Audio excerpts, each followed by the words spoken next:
درود پاک اللهم صل على سيدنا ومولانا محمد وعلى آل سيدنا ومولانا محمد كما تحب ربنا وترضى عدد ما تحب ربنا وترضى. الحمد لله رب العالمين وبك نستعين والصلاة والسلام على سيد الأنبياء والمرسلين محمد وآله وأصحابه أجمعين. أعوذ بالله من الشيطان الرجيم. بسم الله الرحمن الرحيم. من عمل صالحا من ذكر أو أنثى فلنحيينه حياة طيبة ولنجزينهم أجرهم بأحسن ما كانوا يعملون.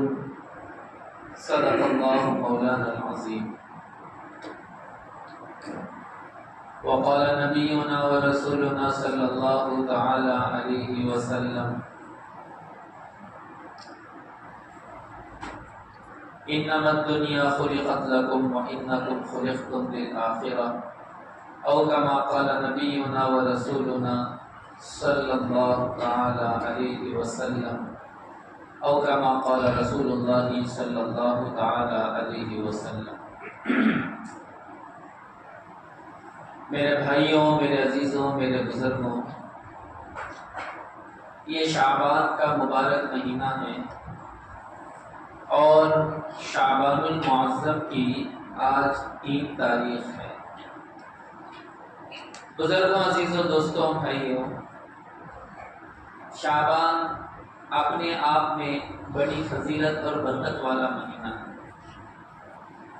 عموماً ہمارے ذہنوں میں ایک بات ہے کہ ہم صرف رمضان المبارک کو فضیلت اور برکت والا سمجھتے ہیں.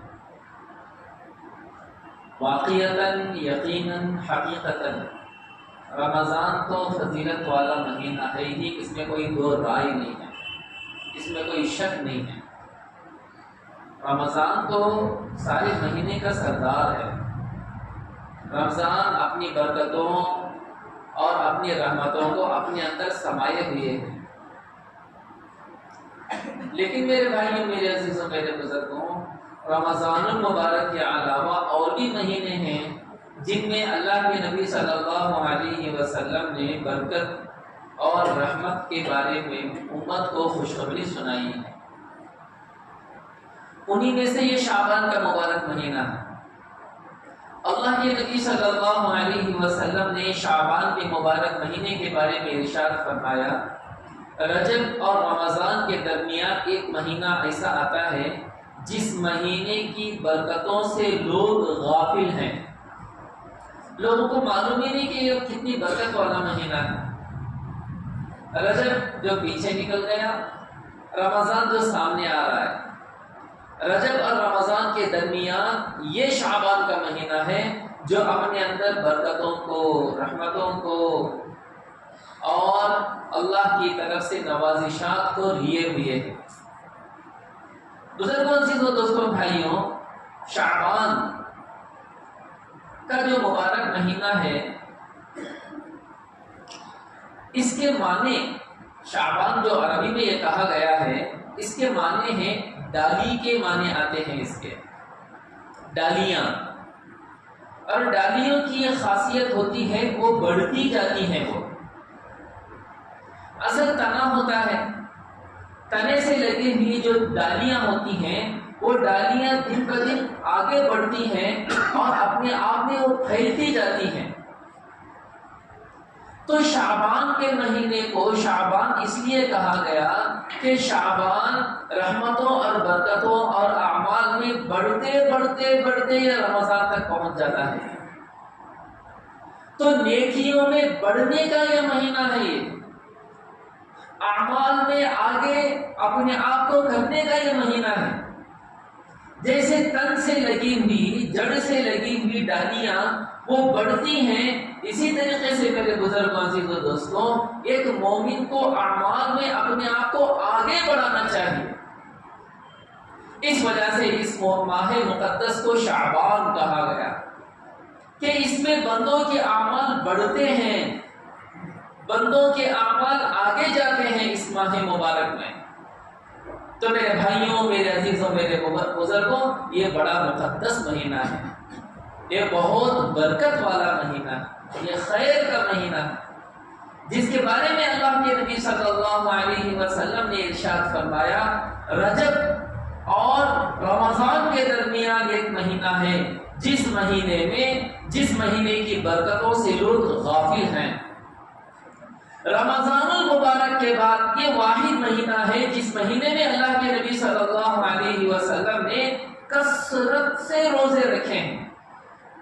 اماں جان حضرت عائشہ صدیقہ رضی اللہ عنہا فرماتی ہیں، رمضان کے بعد سب سے زیادہ روزے اللہ کے نبی صلی اللہ علیہ وسلم نے شعبان کے مہینے میں رکھے ہیں، سب سے زیادہ روزے۔ تو شعبان کے مہینے میں روزوں کی کثرت کی حکمتیں بیان کی گئی۔ اللہ کے نبی صلی اللہ علیہ وسلم نے اس کی ایک حکمت بیان فرمائی کہ شعبان کا مہینہ وہ مہینہ ہے جس مہینے میں ملک الموت کو ہمارے موت کے فیصلے دیے جاتے ہیں، اور میری یہ تمنا اور خواہش ہے جب ملک الموت کے ہاتھ میں ہمارے موت کے فیصلے آئے تو میں روزی کی حالت میں نہ۔ شعبان کے مہینے میں ہماری روزی تقسیم ہوتی ہے، میری یہ تمنا اور خواہش ہے جب ہماری روزی تقسیم ہو تو میں روزی کی حالت میں رہوں۔ شعبان کے مبارک مہینے میں ہماری تقدیری فیصلے فرشتوں کے حوالے کیے جاتے ہیں، تو یہ خواہش اور تمنا ظاہر فرمائی جب فرشتوں کے ہاتھ ہماری تقدیری فیصلے دیے جائیں تو میری یہ تمنا اور خواہش ہے کہ میں روزی کی حالت میں رہوں۔ میرے بھائیوں، میرے عزیزوں، میرے بزرگوں، یہ حضور اقدس صلی اللہ علیہ وسلم کی تمنا اور آرزو اور خواہش ہوا کرتی تھی۔ گویا کہ میرے بھائیوں، رمضان کے مبارک مہینے کی تیاری ہو رہی ہے شعبان سے۔ اچانک رمضان آ گیا، آدمی رمضان کے مہینے میں دعاؤں کا اتنا اہتمام نہیں کر سکتا جتنا کرنا چاہیے، اس کے لیے شعبان سے عادت ڈالو دعائیں کرنے کی۔ گناہوں سے اچانک اگر آدمی اپنے آپ کو بچانا چاہے، آدمی کے لیے مشکل ہوگا، پھر رمضان کے مبارک مہینے میں بھی آدمی گناہوں میں ملوث ہو جائے گا۔ شعبان سے عادت ڈالو کہ عادت پڑے گی مہینے بھر، انشاءاللہ رمضان بہترین گزرے گا۔ قرآن کریم کی تلاوت کی عادت ہی نہیں ہے، جن لوگوں کو قرآن پڑھنے کی عادت ہے، میرے بزرگ عزیزوں دوستوں، کتنے اللہ کے نیک بندے ایسے ہیں روزانہ یہ قرآن پڑھ لیتے ہیں۔ آج ملیں گے آپ کو، آج روزانہ قرآن پڑھنے والے کتنے اولیاء آج ملیں گے آپ۔ روزانہ 15 پارے پڑھنے کا معمول آج بھی بہت سارے نیک بندوں کا ہے، 7 پارے پڑھنے کا معمول آج بھی ہے لوگوں کا، 2 3 پارے تو عام لوگ پڑھا کرتے ہیں۔ تو قرآن پڑھتے قرآن پڑھنے کی ایک عادت ہوتی ہے، اور قرآن سے لگاؤ ہوتا ہے، قرآن سے تعلق مضبوط ہوتا ہے۔ انشاءاللہ جب رمضان کا مہینہ آئے گا تو رمضان میں بھی کثرت سے قرآن پڑھنے والے بنیں گے۔ حضرت درہ ایک صحابیہ ہیں، یہ کون ہے معلوم ہے؟ ابو لہب کی بیٹی ہے درہ۔ ابو لہب اتنا بدترین آدمی، اتنا بدمعاش اور اتنا بدقسمت آدمی ہے جس کی وعید قرآن مقدس میں لعنت کے انداز میں بیان کی گئی، تبت یدا ابی لہب وتب، قیامت تک کے لیے اس پر لعنت اور بددعا کی گئی۔ اتنا بدقسمت آدمی جس کے لیے قیامت پر قرآن نے بددعا کی۔ اللہ کی بھی کیا قدرت ہے، اللہ کی بھی شان کیا نرالی ہے۔ اللہ رب العزت جب ہدایت دینے پہ آتے ہیں تو اللہ کسی کو بھی ہدایت دیتے ہیں۔ باپ اتنا بدترین انسان اور اس کی بیٹی صحابیہ حضرت درہ رضی اللہ عنہا فرماتی ہیں، ایک مرتبہ اللہ کے نبی صلی اللہ علیہ وسلم منبر پر تشریف فرما تھے۔ کسی صحابی نے حضور اقدس صلی اللہ علیہ وسلم سے سوال فرمایا، یا رسول اللہ، لوگوں میں سب سے زیادہ فضیلت والا آدمی کون ہے؟ سوال دیکھو، کیا پوچھا یا رسول اللہ؟ اللہ کے نزدیک سب سے فضیلت والا آدمی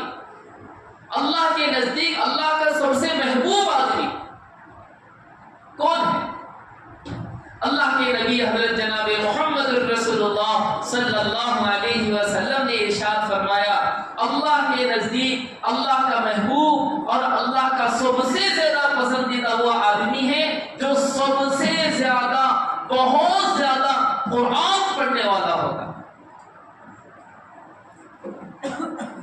میرے بھائیوں، میرے عزیزوں، میرے بزرگوں، جب بندہ اللہ کا کلام پڑھتا ہے، اللہ کے نبی صلی اللہ علیہ وسلم نے فرمایا واللہ اشد اذنا الی قاری القرآن من صاحب القینۃ الی قینۃ۔ اللہ بغور اس کی تلاوت کو سنتے ہیں، اللہ اپنے کانوں کو اس کے لب پہ رکھ دیتے ہیں اور اس کی تلاوت کو اللہ غور سے سنتے ہیں۔ بندہ اللہ کا کلام پڑھ رہا ہے اور اللہ مزے سے اپنے بندے سے اپنا کلام سن رہا ہے، اللہ کو پیار آتا ہے اس پر۔ اللہ کے نبی صلی اللہ علیہ وسلم نے فرمایا من شغلہ القرآن عن ذکری ومسألتی اعطیتہ افضل ما اعطی السائلین۔ وہ خوش نصیب انسان جس کو قرآن نے دعائیں مانگنے سے، ذکر کرنے سے مشغول رکھ دیا۔ آدمی اتنا قرآن پڑھ رہا ہے، اتنا قرآن پڑھ رہا ہے، اتنا قرآن پڑھ رہا ہے، اسے دعا مانگنے ٹائم نہیں مل رہا، ذکر کرنے ٹائم نہیں مل رہا اسے۔ صبح و شام تلاوت، صبح و شام تلاوت، صبح و شام تلاوت۔ من شغلہ القرآن، جس کو قرآن نے بزی کر دیا۔ ہمیں ہمارے کاروبار نے بزی کیا، ہماری نوکری نے بزی کیا، ہماری ملازمتوں نے بزی کیا، ہمارے گھریلو مسائل نے بزی کیا، بچا کچا وقت مل گیا، ہمارے فون نے ہمیں بزی کر دیا، موبائلوں نے ہمیں بزی کر دیا، بیکار فالتو کے دوستوں نے ہمیں بزی کر دیا۔ کیا کر رہے ہیں؟ بس بیٹھے بیٹھے ٹائم پاس کر رہے ہیں، کچھ کام نہیں تو کیا کہ چلو بیٹھ کے تھوڑا ٹائم پاس کریں گے۔ جو کچھ بچا کچا وقت ملا وہ بچا کچا وقت یا تو فونوں کے حوالے ہو گیا یا تو دوستوں کے حوالے ہو گیا۔ لوگ باقاعدہ اپنی مصروفیات سے فارغ ہو کے ملتے ہیں تاکہ بیٹھ کے کچھ ٹائم پاس کیا جائے۔ ارے ٹائم پاس کرنے کی چیز ہے، ٹائم کلیکٹ کرنے کی چیز ہے، اسے محفوظ کرنے کی چیز ہے۔ وقت کو بچاؤ، الوقت اثمن من الذهب، وقت سونے سے بھی زیادہ قیمتی ہے۔ اللہ کے نبی حضرت جناب محمد رسول اللہ صلی اللہ علیہ وسلم نے ارشاد فرمایا لیس یتحسر اہل الجنۃ الا علی ساعۃ مرت بهم لم یذکر اللہ تعالی فیہا۔ آدمی جنت میں چلا جائے گا، جنت کی نعمتوں میں ہوگا، جنت میں جانے کے باوجود جنت میں جا کر بھی بندے کو دنیا کے اس سیکنڈ کا، اس منٹ کا، اس گھڑی کا افسوس ہوگا جو گھڑی اس نے اللہ کی یاد کے بغیر گزار دی ہے۔ جنت میں چلا گیا لیکن اس گھڑی کا کہیں نہ کہیں اسے افسوس ہے کہ وہ گھڑی بھی اگر آج میں نے دنیا میں اللہ کی یاد میں گزار دی ہوتی تو آج جنت میں میرے اور درجے بلند ہوتے۔ جیسی کرنی ویسی بھرنی ہے جنت کا معاملہ، جیسی کرنی ویسی بھرنی۔ نہ مانے تو کر کے دے، جنت بھی ہے جہنم بھی ہے، نہ مانے تو مر کے دے۔ تو میرے بھائیوں، میرے عزیزوں، میرے بزرگوں، اللہ کے نبی صلی اللہ علیہ وسلم نے فرمایا من شغلہ القرآن، جس کو قرآن نے بزی کر دیا۔ کس سے بزی کیا؟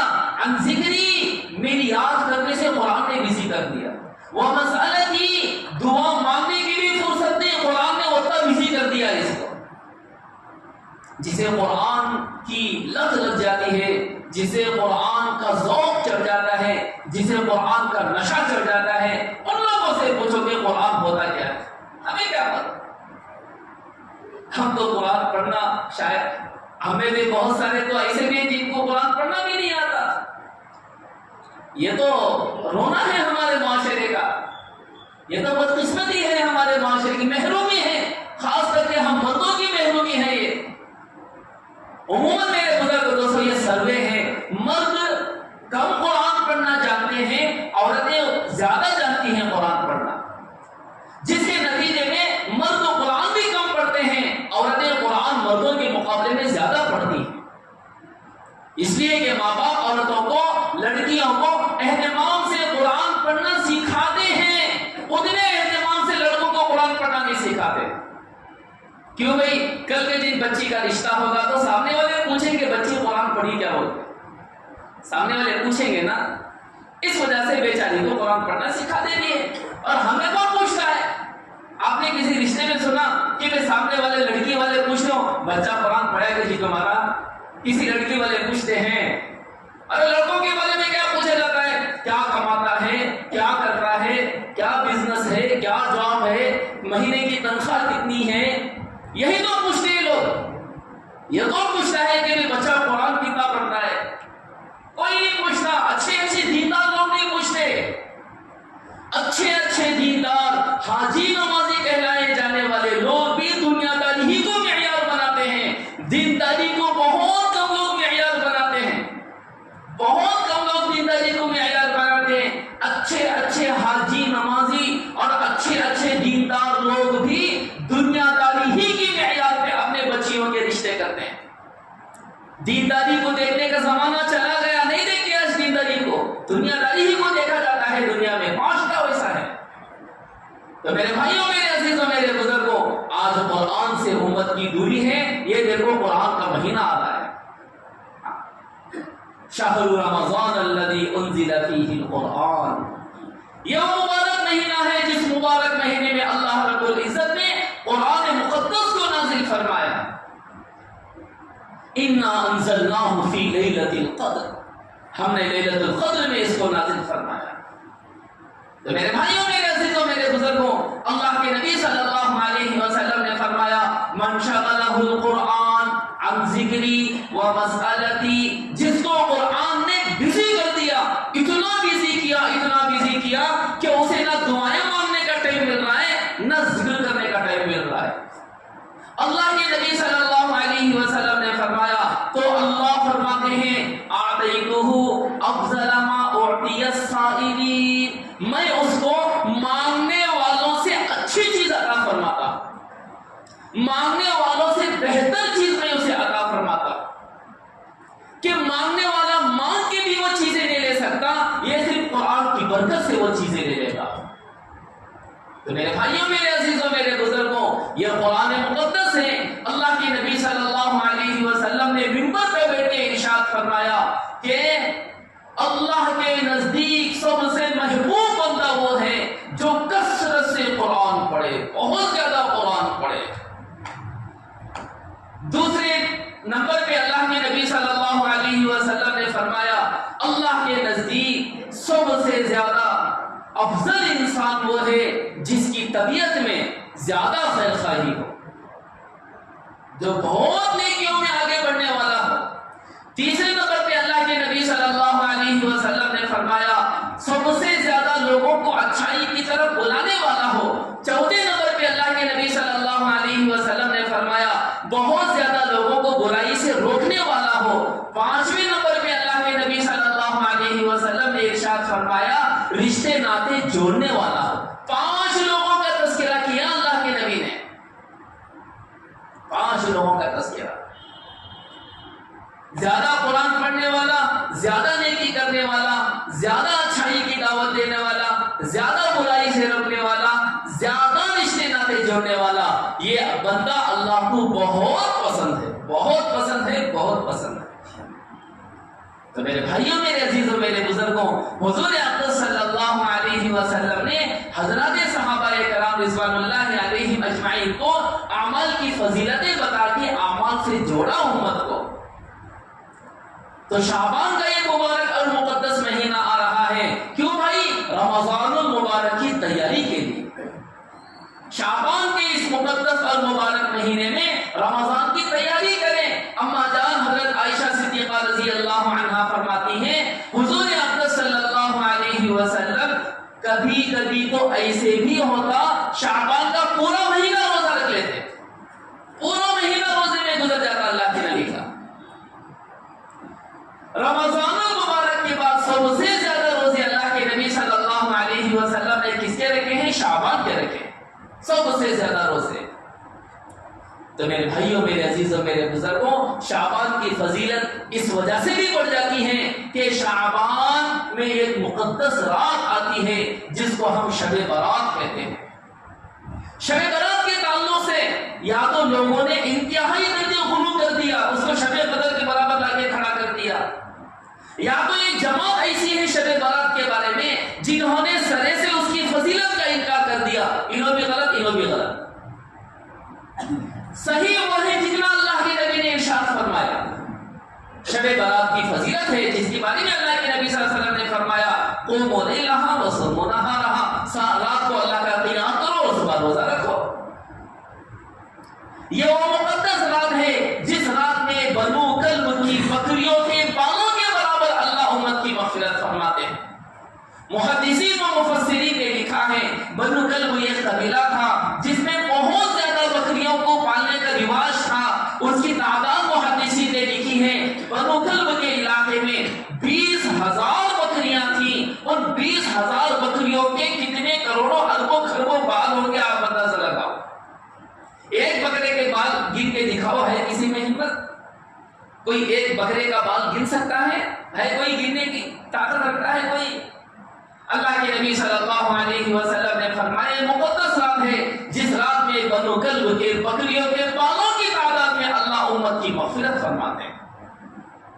تو یہ فضیلتیں ہیں کہ احادیث مبارکہ میں 10 صحابہ کرام ہیں جنہوں نے شب برات کی فضیلت کی روایتیں بیان فرمائی۔ 10 صحابہ ہیں تاریخ میں جنہوں نے اس کی فضیلتیں بیان فرمائی۔ ایک طبقہ تو ایسا ہے جس نے سرے سے شب برات کی فضیلت کا انکار کر دیا، اور ایک طبقے نے شب برات میں نئی نئی چیزوں کا رواج، بدعات و خرافات و رسوم و رواج شروع کر دیا، اور اس کی فضیلت کو بڑھاتے سے شب قدر میں برابر لے کے چلے گئے۔ افراد بھی غلط ہے، شریعت میں تفریط بھی غلط ہے، غلو انتہائی درجے غلو کرنا یہ بھی غلط ہے، اور انتہائی درجے اسے کیئرلیس کر دینا یہ بھی غلط ہے۔ دونوں چیزیں غلط ہیں۔ تو میرے بھائیوں، میرے عزیزوں، میرے بزرگوں، شعبان کا جو مقدس مہینہ ہے یہ مہینہ رمضان کی تیاری کا ہے۔ ایسا نہیں کہ ماشاءاللہ چاندی کے قرآن لے کے بیٹھ گئے، چاندی کے تسبیح لے کے بیٹھ گئے، دل نہیں لگے گا، یاد رکھو آپ، لگے گا لیکن جیسے دل لگنا ہے ویسے نہیں لگے گا۔ یہاں عادت ڈالو پہلے قرآن پڑھنے کی، اعمال میں آگے بڑھنے کی یہاں عادت ڈالو، دعاؤں کی کثرت کی یہاں عادت ڈالو۔ اللہ کے نبی صلی اللہ علیہ وسلم کی جیال صحابہ کو ان کے لیے کوئی مہینہ سیزن نہیں تھا، پورا سال سیزن تھا ان کے لیے۔ اللہ کے نبی صلی اللہ علیہ وسلم نے صحابہ میں عمل کا شوق پیدا کیا، عمل کا شوق تھا، جذبے تھے ان کے دلوں کے اندر۔ ایک مرتبہ اللہ کے نبی صلی اللہ علیہ وسلم نے صحابہ میں پوچھا بھئی تم میں سے کون ہے جس نے روزے کی حالت میں صبح کی؟ دیکھو مگر کھڑے ہو گئے، یا رسول اللہ میں نے روزے کی حالت میں صبح کی۔ ٹھیک ہے بیٹھو۔ پھر اللہ کے نبی صلی اللہ علیہ وسلم نے پوچھا تم میں سے کون ہے آج جو جنازے کے پیچھے چلا؟ ابو بکر فوراً کھڑے گئے، یا رسول اللہ میں جنازے کے پیچھے چلا ہوں آج، میں نے کیا آج۔ اچھا بھی بیٹھو۔ پھر اللہ کے نبی صلی اللہ علیہ وسلم نے پوچھا تم میں سے کون ہے جس نے کسی غریب کو آج کھانا کھلایا ہو؟ پھر حضرت ابو بکر کھڑے ہو گئے، یا رسول اللہ میں نے کھانا کھلایا، میں نے کھانا۔ اچھا بھی بیٹھو۔ پھر اللہ کے نبی صلی اللہ علیہ وسلم نے پوچھا تم میں سے کون ہے جس نے کسی بیمار کی عیادت کی ہو؟ حضرت ابو بکر پھر کھڑے ہو گئے، یا رسول اللہ میں نے عیادت کی، میں نے عیادت۔ اے ماشاءاللہ بیٹھو۔ اللہ کے نبی صلی اللہ علیہ وسلم نے فرمایا جس کے اندر یہ 4 صفتیں جمع ہو جائے وہ جنتی ہے، وہ جنت میں جائے گا۔ میرے بھائیوں، میرے عزیزوں، میرے بزرگوں، یہ اعمال کا شوق، یہ شوق تھا عمل کا۔ یوں ہی نہیں فضیلت بیان فرمائی حضرت ابو بکر کی۔ اہل سنت اور جماعت کا عقیدہ ہے ہمارا یہ، نبیوں کے بعد اگر دنیا میں ساری انسانیت میں کسی کی فضیلت ہے وہ سیدنا ابو بکر صدیق کی فضیلت ہے رضی اللہ عنہ۔ ایک مرتبہ اللہ کے نبی صلی اللہ علیہ وسلم نے حضرت ابو بکر صدیق رضی اللہ عنہ کو یہ فضیلت سنائی۔ ابو بکر جب آپ جنت کے قریب پہنچیں گے، جنت کے تمام دروازے آپ کے اکرام اور استقبال میں کھل جائیں گے، ہر دروازے کی یہ تمنا خواہش آرزو ہوگی کہ ابو بکر مجھ میں سے جنت میں داخل ہو جائے۔ ہر دروازہ یہ تمنا کرے گا، ہر دروازہ یہ آرزو کرے گا۔ میرے بھائیوں، میرے عزیزوں، میرے بزرگوں، یہ کس نسبت پر ہے؟ یہ ایمان اور عمل کی نسبت پر ہے۔ یہ شعبان کا مقدس جو مہینہ ہے، شعبان کا مہینہ عمل کا شوق، عمل کا ذوق اور عمل کی عادت اپنے اندر پیدا کرنے کے لیے ہے کہ شعبان کے مبارک مہینے میں عمل کا ذوق اپنے اندر پیدا کرو، عمل کا شوق اپنے اندر پیدا کرو۔ ورنہ میرے بھائیوں، میرے عزیزوں، رمضان آئے گا، رمضان سے جیسے فائدہ اٹھانا ہے نہیں اٹھا پائیں گے، ہم نہیں اٹھا پائیں گے۔ بھئی اللہ کے نبی نے شعبان میں رمضان کی تیاری کر کے امت کو نمونہ اسوہ پیش کیا، ماڈل دیا اللہ کے نبی نے امت کو، دیکھو رمضان کی تیاری ایسے ہوتی ہے۔ کب سے ہوتی ہے؟ شعبان سے ہوتی ہے۔ یہاں بندے کے اندر جیسے اعمال کا ذوق شوق، جیسے اعمال کی طرف رجوع توجہ ہوگی، اس کا اثر 100% رمضان المبارک میں پڑے گا۔ اگر ہم چاند کے نکلنے کا انتظار کرتے رہیں تو پھر آئندہ چاند کے نکلنے کا بھی انتظار کرتے کرتے رمضان گزر جائے گا۔ بھئی ماشاءاللہ ہم میں سے کسی کی عمر 20 سال 30 40 50 60 سال ہماری عمریں ہو گئی، کتنے رمضان آئے اور گئے ہماری زندگی میں بتاؤ؟ کتنے رمضان آئے بھی اور گئے بھی، کتنے چاند ہم دیکھے، کتنی عیدیں ہم نے کی۔ اب میرے بھائیوں میرے عزیزوں، کیا تبدیلیاں آئی ہماری زندگیوں میں؟ رمضان کا چاند جیسے ہی نکلتا ہے زندگیاں ایک رخ لیتی ہیں، جیسے ہی شوال کا چاند نکلتا ہے پھر زندگی دوسرے رخ پہ آ جاتی ہے۔ میرے بھائیوں میرے عزیزوں میرے بزرگوں، رمضان کو اگر رمضان کی طرح اگر ہم گزارنا چاہیں، یہ دیکھو ماشاءاللہ شعبان کا مبارک مہینہ شروع ہو گیا، اس ماہ مبارک میں رمضان کی تیاری کرنے کے لیے اپنے آپ کو خوب اور خوب اعمال میں لگائیں گے، انشاءاللہ اس کی برکت سے ہمارا رمضان بھی بہترین گزرے گا انشاءاللہ۔ اللہ رب العزت سے دعائیں اللہ جل شانہ ہم سب کو عمل کی توفیق عطا فرمائے، سنتوں کا وفا ہے، ساتھی سنتیں پڑھیں۔